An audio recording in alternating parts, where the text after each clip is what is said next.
Dragon Age, the Veilguard Patch 3 released and fully detailed. Dragon Age, the Veilguard's Patch 3 adds a couple of new features like filters in photo mode. Dragon Age, the Veilguard's Patch 3 has been released by BioWare, adding a couple of new features and a long list of bug fixes.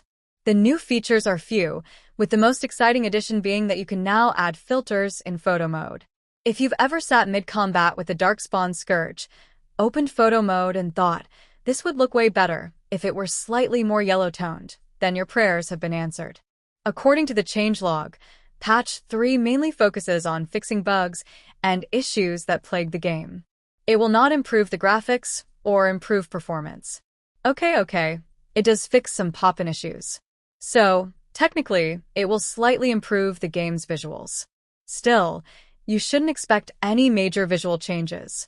A crucial bug, where players can get stuck in drowning loops, has been addressed. Patch 3 will also fix some quest bugs. For example, it will fix a blocking issue during the In Entropy's Grasp quest.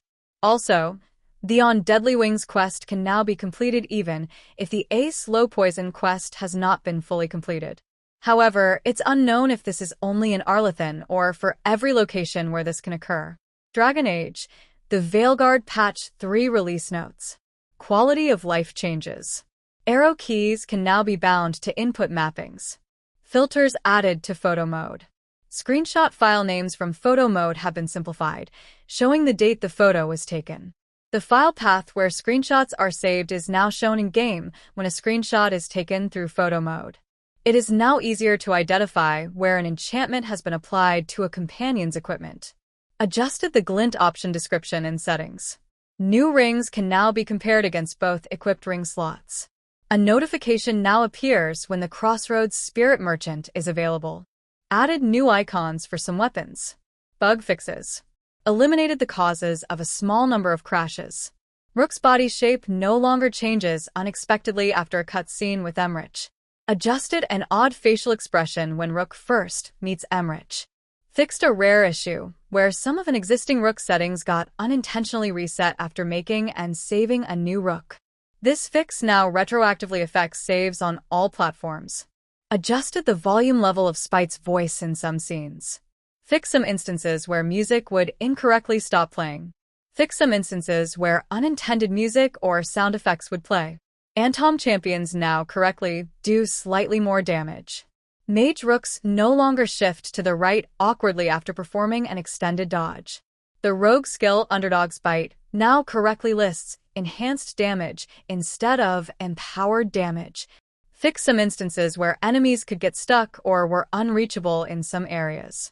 Fix some instances where companions could get stuck on balance beams. Belera can no longer endlessly charge Rook's ultimate outside of combat. Emmerich's attack stat is now displayed correctly at the start of the Where the Dead Must Go quest. Fixed a bug where Emmerich was sometimes not available on the ability wheel during the Where the Dead Must Go quest. Companions' revives are now correctly refilled at the start of the Last Gambit quest. The Cataranda now has its correct unique coloring. Fixed an issue with the critical hit and penetration modifiers on the twin-edged pick warrior weapon. Tasha's cape on the Bravain's Legacy armor no longer stretches in cutscenes. The Grey Warden recruit's simple tunic appearance no longer clips uncomfortably through Rook's neck.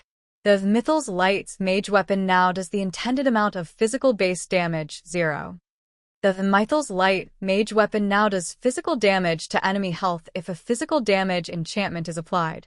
Fixed instances where stat increases from some Treviso valuables were applied incorrectly.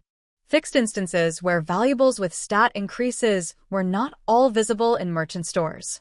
Improved textures on various characters and environment objects.